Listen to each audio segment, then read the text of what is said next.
Amazfit GTR 2.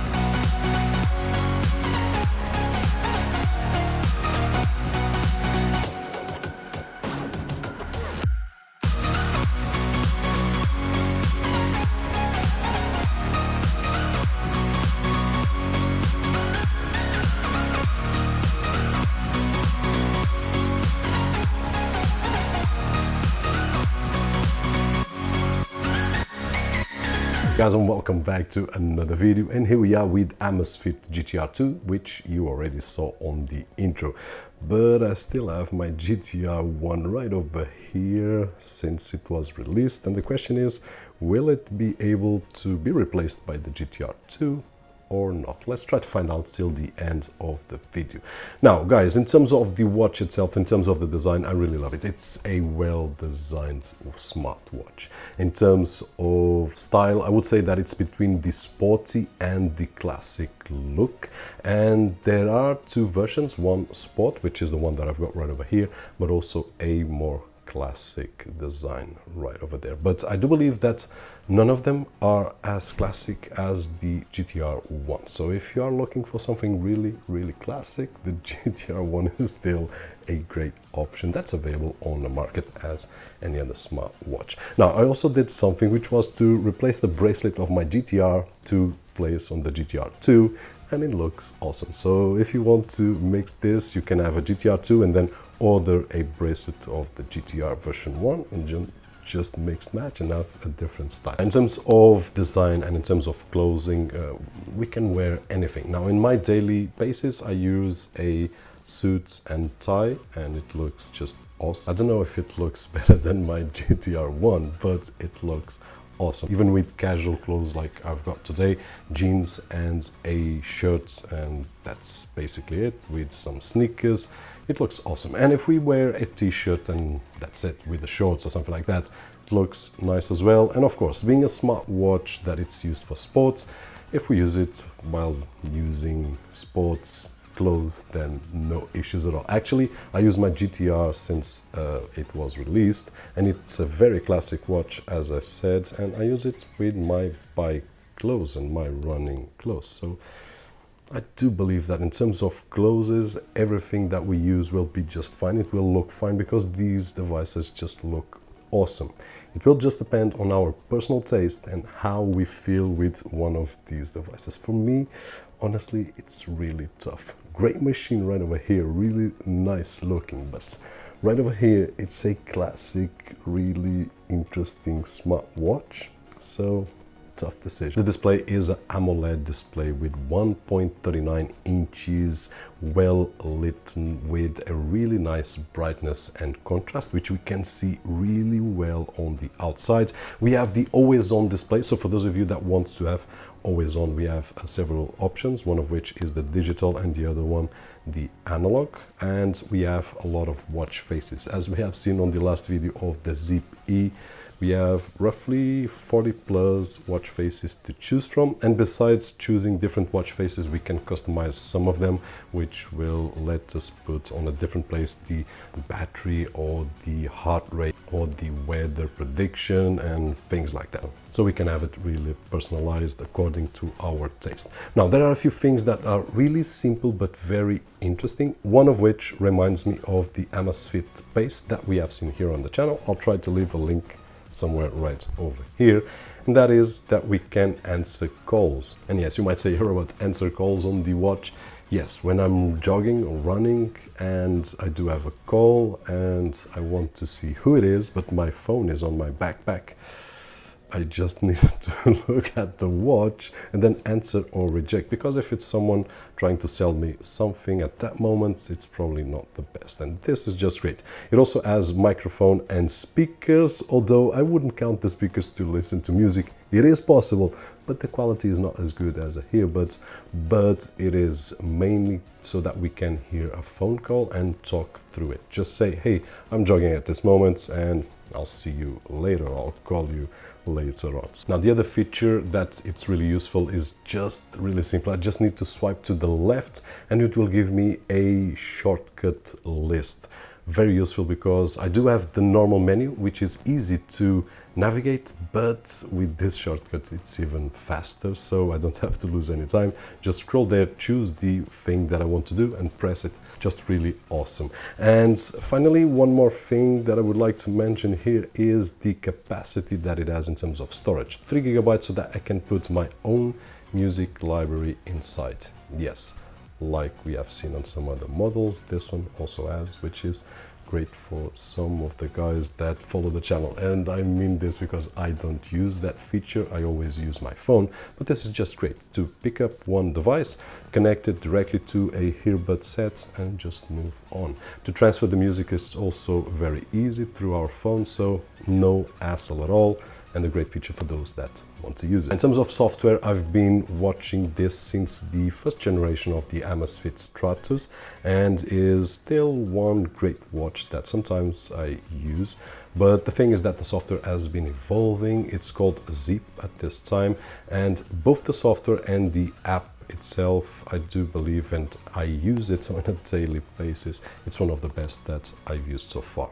Now the challenge would be, if you want a video just talking about and showing all the features that the software firmware have both on the watch and on the app, then just leave down below in the comment section and we can do a video just talking about the features that the watch and the app has, which are a lot, and it will fill a video with a few minutes. So let's not waste more time here. Let's move on to the next topic. Now, one thing that we will find here as well is the oximeter that will measure the level of oxygen on our blood. Also the continuous heartbeat measurement, which is great. We can use it to measure continuously with a frequency of 1 minute each. Actually, I think it's a bit shorter, the option, and this will of course deplete the battery a bit faster, which we'll talk about the battery in just a few moments, but it's there and accurate, which I'll share with you the results as well. One other thing that it's interesting or not, depending on the things that you like to see on these gadgets,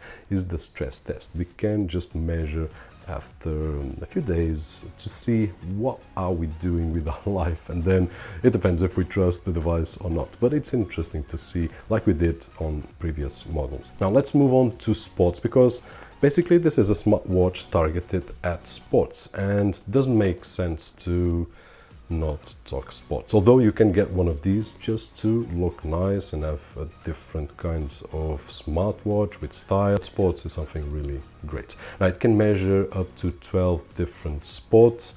From those I do 3, which is treadmill, running outside and some biking.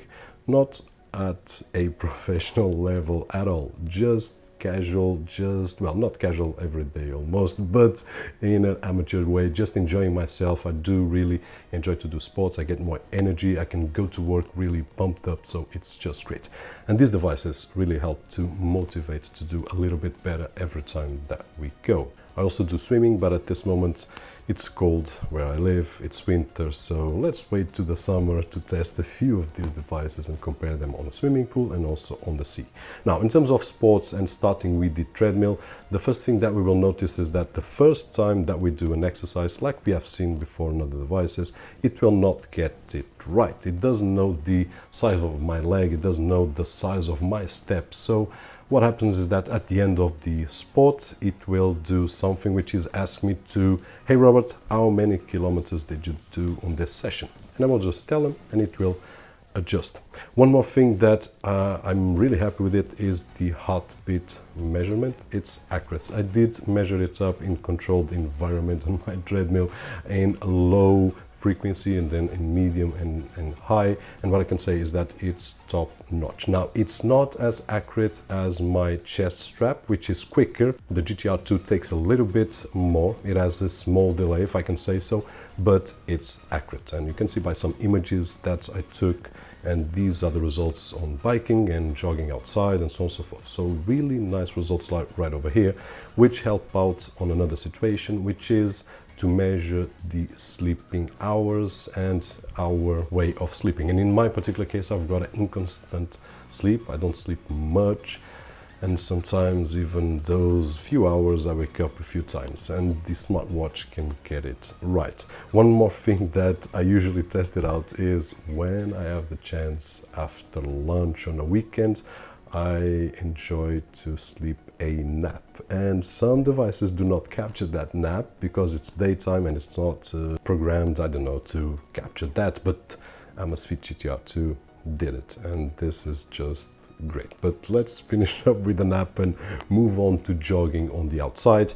And one thing that I really enjoy, besides having a great display, is that it shows me all the information that I need, and it's a great experience.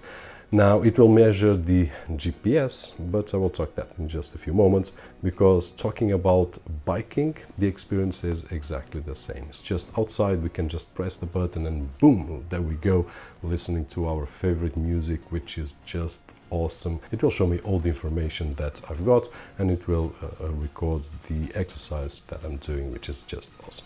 Now, those two sports use the GPS, and the GPS, I can look at it in two ways. Now, if we look at the map after we finish the exercise, we will see something which is a really nice design where I went. And if this is enough for you, then just great. You will be very happy with one of these devices. If you are very, very picky, then the story is a little bit different, because if we approach and zoom in, we will see something which is, it's not 100% accurate, but surprise, surprise, neither is my smartwatch, the iPhone 11 Pro, which is the one that I use at this moment. There are some things that it doesn't go 100%. So just take this in mind. Don't expect to these devices, neither the watch and neither the phone. And this is not the first time that we talk about this here on the channel. And I will try in the future to do a more complete comparison between some different devices. I don't know if this is something that can be fixed in firmware updates, and if it is, then hopefully Amazfit will look into it and fix it to get a little bit more close to the reality. But it's something that personally, to me, when I look at a zoomed out and I see my circuit, it looks good. It's not at a millimetric distance, but good enough for what I do. For what you do, you will have to decide if it's enough or not. But the experience overall, really nice. Finally, battery. Now, Amazfit states that between 15 and 38 days, 15 with everything activated, and then 28 days if we save some battery, disabling some features, and so on and so forth. And in my particular case, I've been using for 15 days, 2 weeks more or less, and I did deplete it on the first 10 days. But guys, please understand that I'm testing a device, I'm always touching it. GPS almost always, well, always on when I go and do some sports. Actually, Amazfit states that 48 hours with GPS will deplete the battery, so it's not far from it.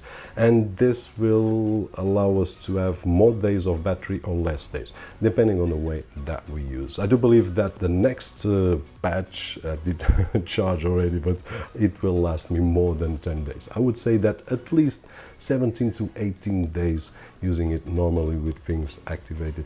I do believe that I will be able to. Not really sure if it's going to be the 22 days of the GTR Generation 1, but let's see. And that being said, hopefully this video was helpful. And if it was, don't forget the usual and very appreciated thumbs up right over there. My name is Roberto Jorge, and as always, I'll see you guys on the next one.